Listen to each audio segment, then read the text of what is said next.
Okay, so hello everyone. My name is Nadia Wang and I am the editor of Art and Market. I will be your host for today's special half-hour studio visit with Mid Giant, presented by TKG Plus Gallery and the C-Focus VIP program. I would like to introduce Valerie Nikolai, who will be bringing us through the studio in Chiang Mai, Dr. Khan Natiwutikun, who is filming Valerie and later Mid. Over to you, Valerie and Dr. Khan. I'm gonna show you guys now in the studio. Hi, everyone. Thank you, Nadia. I'm Valerie, and I'm here today to bring you on a tour in Mid Giant's studio in Chiang Mai, Thailand.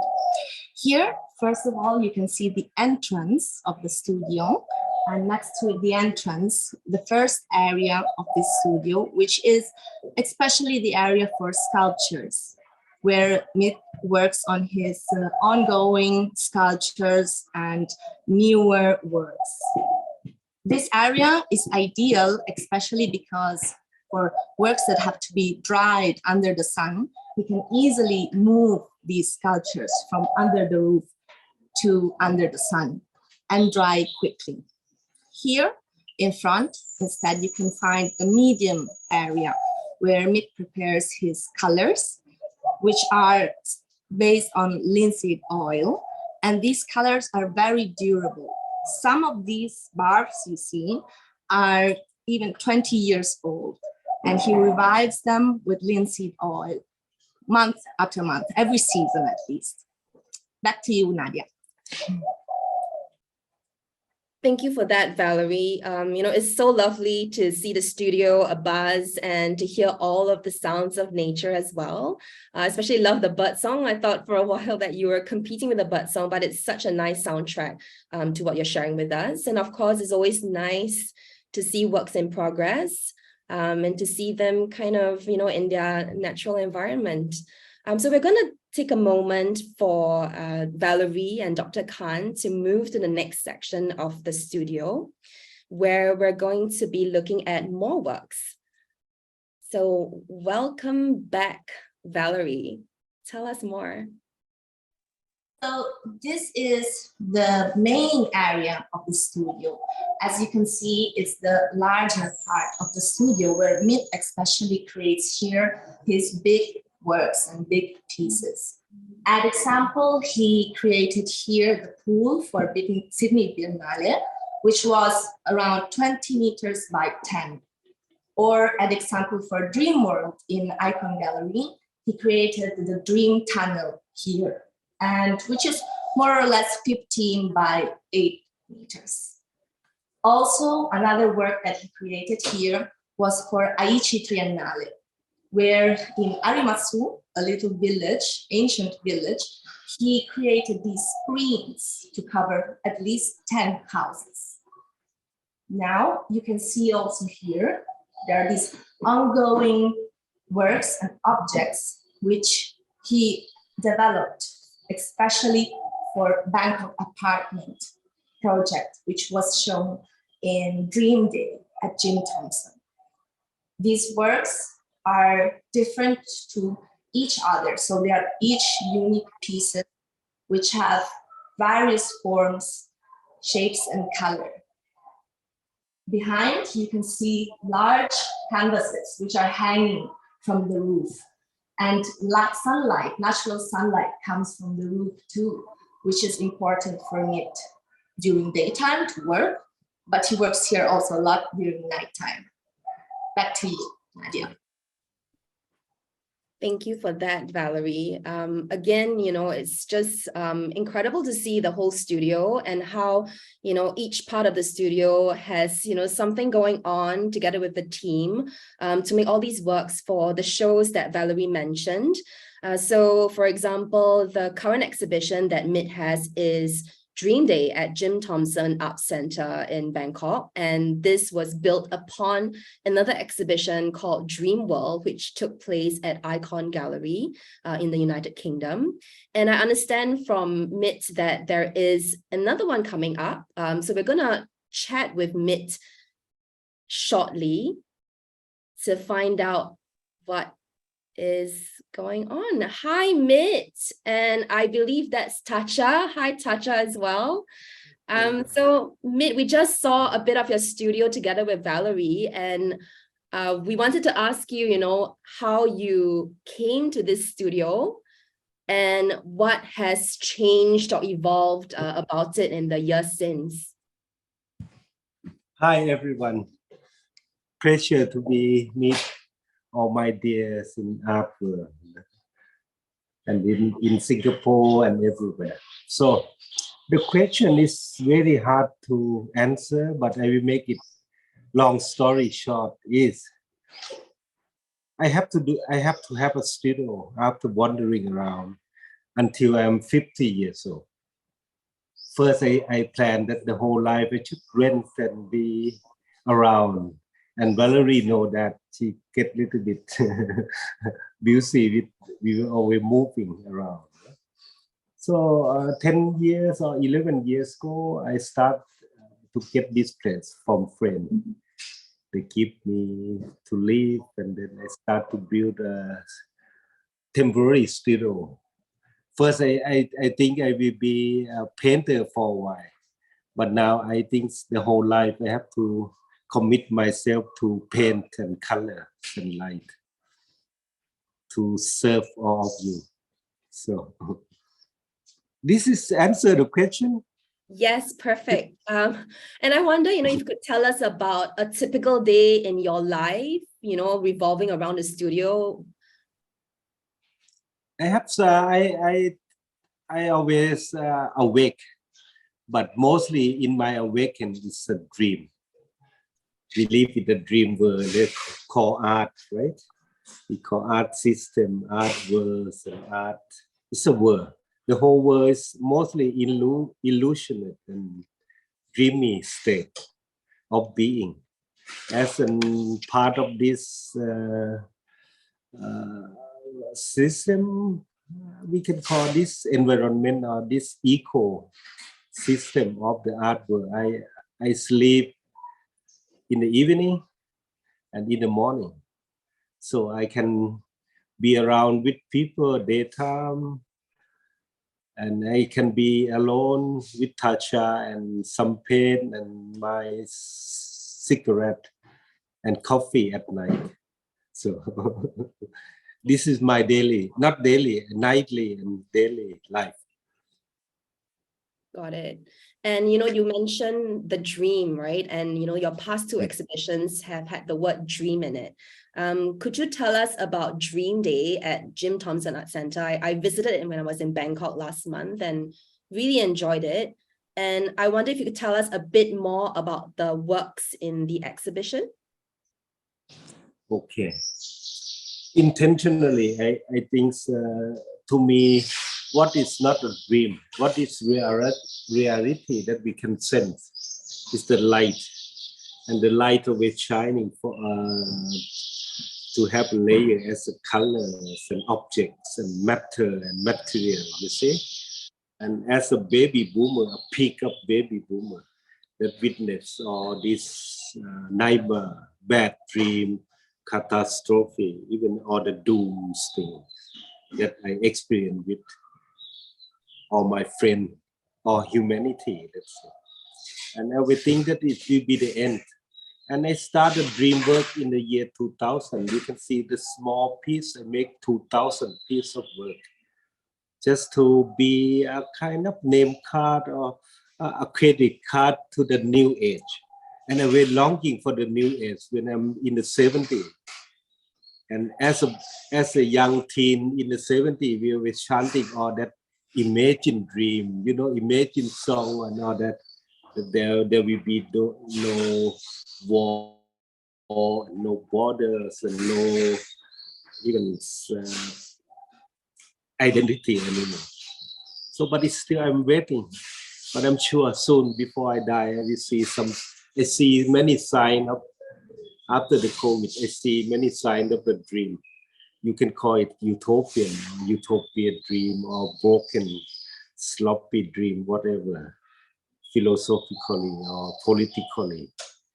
But and we make that you asked about Dream Day, right? How it Yes, comes, right? well, that was great. Yeah. I think it gives us a glimpse of, the motivation behind your art making, your philosophy in, your art practice. And I can see the trajectory from Dream World, which you started much earlier, right? Before its appearance at Icon Gallery, and to Dream Day. And I think you mentioned to me that you have another exhibition coming up in Chiang Mai. Yeah. Could you tell us about that and how that kind of... Continuity of that dream work. I call it the dream work in the year 2000. After Melanie Pocock and Chitima, the curator, found out Melanie, she named it a dream work. Wow. You see, it's a kind of something that I said when I close my eye, when I paint, it's like I close my eye. It's always colorful and with rainbows and with light and with really a paradise on earth, a kind of utopian. But every time I open my eye, these horrible things happen, especially our new media's world, right? And so after Dream World, it become a Dream Day.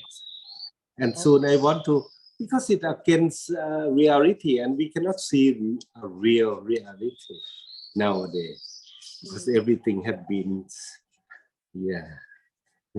I cannot find in English. But so the next move is of the dream is we go back to Chiang Mai, to my native home, native village, and the museum of it just happened that the museum is in my village. They opened the museum there, my museum. Yeah. And I wish everybody will come to Chiang Mai and participate in a new chapter of dream or reality, whatever. I will make it more real with this dream state. Okay. Sounds amazing. I haven't been back to Mayam for a long time. I look forward to it. So I think, thank you so much, Mit, for your time answering these questions. Thank you, Tacha, for being patient on screen as well. We'll come back to you, Mit, at the end. I think we're going back to Valerie to look at some of your artworks in process. Yeah, thank you, Mit. Thank you, Tacha. See you in a moment. Okay, so I thought that was really fun to listen to, Mit's ideas about the dream and thinking about, what the inspiration is for all of his works. And we're just waiting for Valerie to set up in front of the artworks. They're gonna show us a few so that we can see them up close and hear a bit more about, the making of them, the materials that go into them, the ideas behind them as well, and to explore all of the colors that Mit is talking about when he goes to sleep and has dreams about them. So I think Valerie is back, and I'm going to just hand it over to her. Hi again, Valerie. Hi. So the first painting we're watching at is Untitled from the series Pastorale. This painting was made in the last year, so in 2022. You can see that this painting has various layers on top. The background has a very thin layer of, it's all oil on canvas, but it has a rich texture to it. On the foreground layer, you can see the edges are thicker and have almost of an organic sense where you can see the character of Mit in the painting. There are also these carved out lines, which have this repetitive motion, but they're all asymmetric and different to each other. The light also has an effect on the depth and on these lines, since it projects a shadow into the lines and it changes based on the position of the painting under the light. Let's move to the next painting. Thank you for that, Valerie. Again, you know, it's really nice to have someone on site to just show us all these artworks and to describe what they see to us. So I think Valerie is now back with the second artwork. Over to you again, Valerie. So the second artwork is also untitled. It's from book series. You can see that this also has many layers of matter. It's also from 2022, and it's oil on canvas. On the foreground, you can find these rectangular shapes, which have pastel colors, which is, the colors are variations of very soft pinkish and warmish colors. The layers are thin in the background, and you can, if you look closely, you can see many different colors underneath. This series is made of, it's part also of ephemeris series, which will be the next work we see together. Okay, thank you so much for that, Valerie. Love seeing the book series, and you know, just the very pastel tones are very calming as well. And I think Valerie is now ready with the final work that she's going to show us. Valerie? Yes. So this is the final work we are looking today together. This is part of ephemeris series and was made in 2022. This is also oil on canvas, and ephemeris, the title, refers to the collection of data of celestial bodies in time. So here you can see a collection of information, visual information. As example, different textures, different shades and variations of colors, very softly blended together. Plus, this painting has many layers of canvas. He added here rectangular shaped canvas on top and attached it on the background. These layers can be opened and looked behind, and they're all different to each other. This painting really wants you to touch and to open these layers in order to see what is behind and underneath. Back to you, Nadia. Thank you for that, Valerie. I think Mit approves in the background. So we're just gonna wait for all of the team over at the studio together with Mit to just join us back on screen. But you know, I thought it was so cool to see all three artworks and how they are all very different. And to be able to see some of the colors and textures up close, and to see also the interactivity with the final work that Valerie showed. So we're gonna go back to the studio with everybody. Hello again. Hi, Mit, Tacha, Valerie, and finally we see Dr. Khan on screen. Dr. Khan has been our camera person for the session. Thank you so much, Dr. Khan. And it's been so lovely to have you in this short but wonderful studio visit. Thank you for your time. Thank you, Nadia. Thank you, Super. Thank you very much. Bye. And thank you, everybody, for joining us for this session to visit Mit Giant's studio in Chiang Mai. We hope you enjoyed it, and please do follow us for more on C Focus, and see you at the next event. Bye.